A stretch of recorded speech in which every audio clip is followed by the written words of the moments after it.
We spent a year investigating the oil industry, and what we found is that while the oil industry was spending millions of dollars telling the American public to recycle, their own internal documents show that they knew that recycling was never going to work on a large scale. We found documents that called it costly, infeasible. We found a document that said there was serious doubt that it would ever be made viable on an economic basis. We were told that the plastics need to be recycled.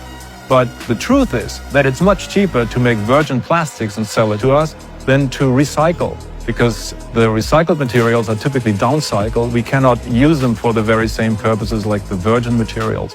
And it doesn't make business sense right now the way we incentivize the use of fossil fuels to make cheap plastics.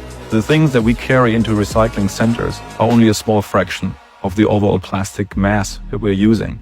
In past years, only about 9% of plastics actually arrived at recycling centers. Today, it's only 5 or 6% of all the plastics that we make and consume. But that's not where the bad news ends, because when the plastics arrive at the recycling center often doesn't have a customer. So they just put the plastic on a barge and ship it to a country that doesn't have a solid waste disposal system. So it ends up in a landfill, blows into the ocean, and comes right back in our food.